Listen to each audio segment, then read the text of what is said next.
Hi student, welcome to science classes. आज आप लोगों को एपी अर्थात आप लोगों को अर्थमेटिक प्रोग्रेशन समांतर श्रेणी एपी, इसका शॉर्ट नेम हो जाता है एपी, इसी के बारे में क्लास 10 का है। तो आप लोगों को ऐसा ट्रिक देंगे एपी का जो कि आप लोग आराम से चेक कर सकते हैं एपी है या नहीं है। तो यही आप एक रेक्टेंगल ले लेते हैं। इसमें जो है कि ये हो गया T1, तब कल मान लेते हैं T2, T3, T4, T5, T6, T7, T8, T9, T2। T हो गया टर्म मतलब पद, T4 टर्म हो गया मतलब T पद हो गया। अब इसमें जो है कि ए, तो ये बताएंगे ए क्या है और यहाँ पर ए बी। तो फर्स्ट टर्म मतलब कि ये ए जो कहलाता है ये आप लोगों का फर्स्ट टर्म होता है ये ए। अब बाकी जो है सब में आप बी दे। फॉर्मूला याद रखना नहीं पड़ेगा, इसलिए ये ट्रिक बहुत अच्छा है आप लोगों के लिए।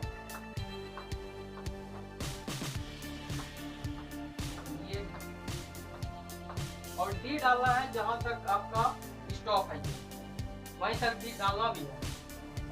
ये नहीं कि बस इधर इसके बाहर भी डी डालेंगे, वो नहीं होगा। डी जो है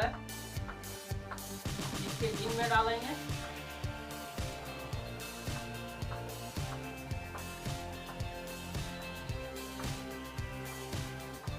ये होगी। तो इसमें फॉर्मूला कैसे बनाएंगे, जैसे कि एपी ज्ञात करना है तो एपी का फर्स्ट टर्म जो होता है, तो एपी का फर्स्ट टर्म जैसे कि यहाँ T1, तो जैसे कि फर्स्ट टर्म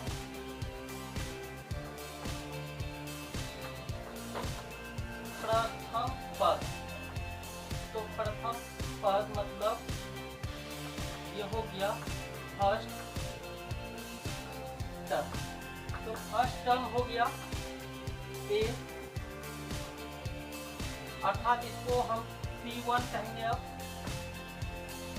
उसी तरह से अगर T2 लिखना है तो ये हो गया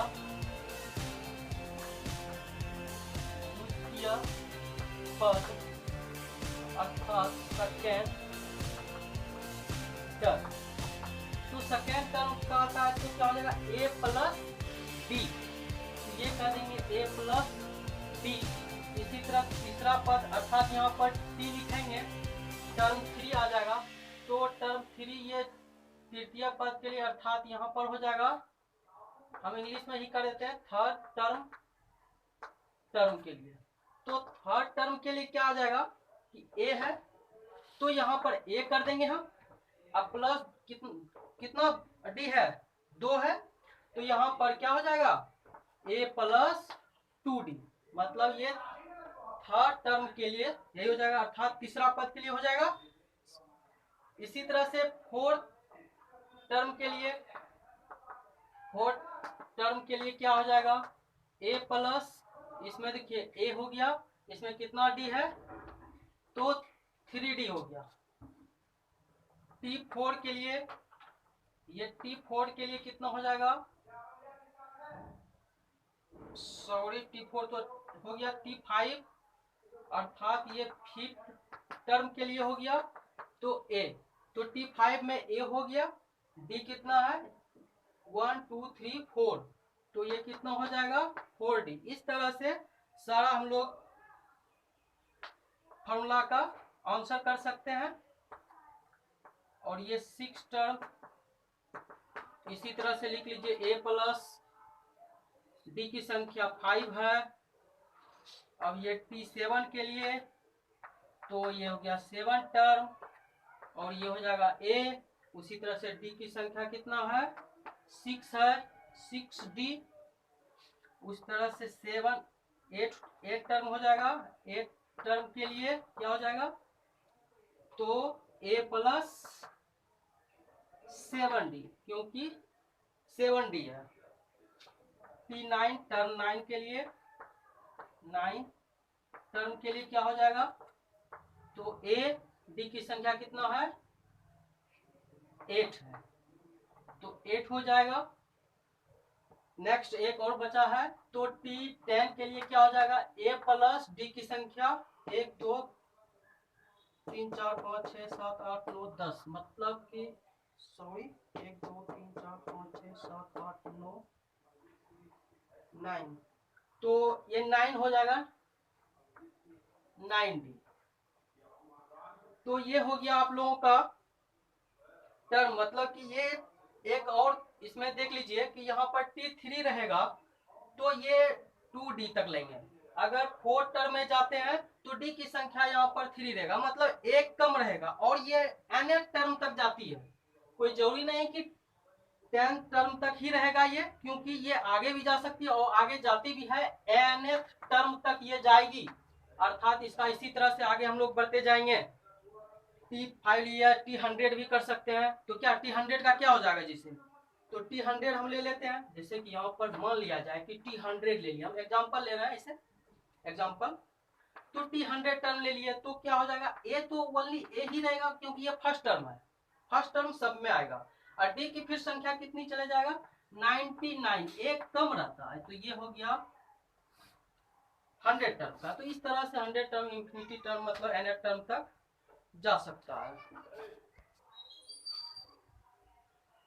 हाँ, तो ये आप लोग को समझ में आ गया होगा, तो इसको हम क्लीन करते हैं।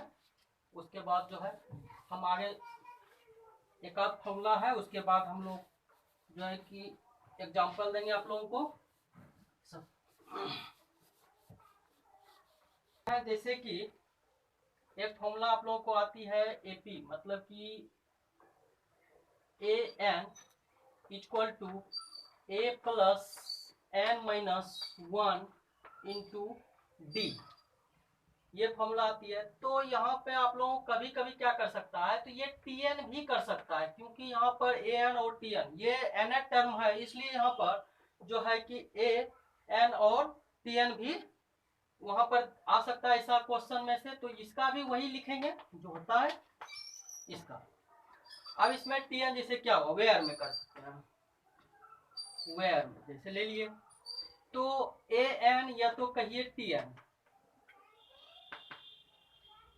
सॉरी टीएन, तो इसको कह सकते हैं हम लोग nth term, nth term, terms कर लीजिए। a इक्वल टू क्या हो गया, जैसे a इक्वल टू लेंगे हम, तो a इक्वल टू क्या हो जाएगा, तो ये हो जाएगा फर्स्ट टर्म, फर्स्ट टर्म। और d इक्वल टू क्या हो जाएगा,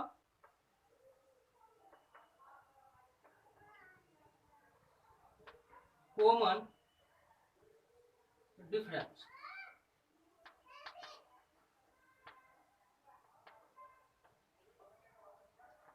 कॉमन डिफरेंस ये हो गया।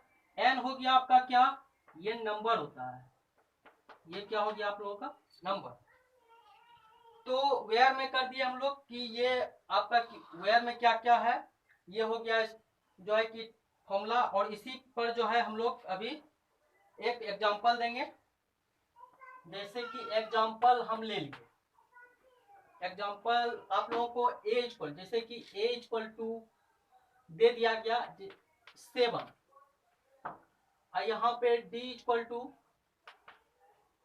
2, और मान लीजिए कि ए एन आपका दे दिया गया है 64, तो n इक्वल टू व्हाट, इसको कैसे हम निकालेंगे n का वैल्यू, अर्थात नंबर कैसे ज्ञात करेंगे कि इस बीच में कि, अर्थात ये सवाल जो है कि इस टाइप में भी दे सकता है 7 या यहाँ पर 5 4 6, मतलब इस टाइप में जा सकता है।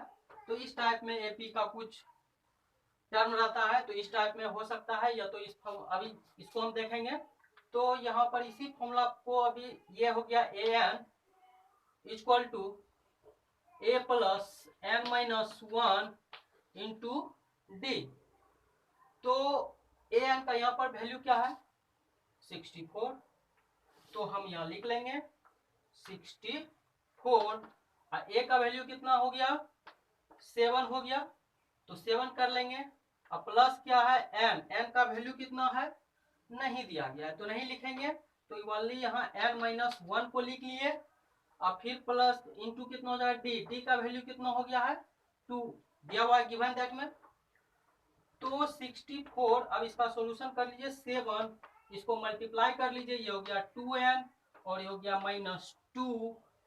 अब जो है 64 इक्वल टू, ये माइनस कर लीजिए 5 हो गया प्लस 2n। अब जो है कि 2n इक्वल टू कर सकते हैं हम लोग क्या, 64 माइनस 5, ये हो गया। उसके बाद 2n इक्वल टू कितना लिख सकते हैं 59, तो n इक्वल टू दे सकते हैं 59/2, अर्थात n टर्म जो है कि n का वैल्यू, नंबर का वैल्यू इतना निकल गया, इस बीच में कितना संख्या रहेगा तो 59/2 रहेगा। तो आज यहीं तक रहने देते हैं।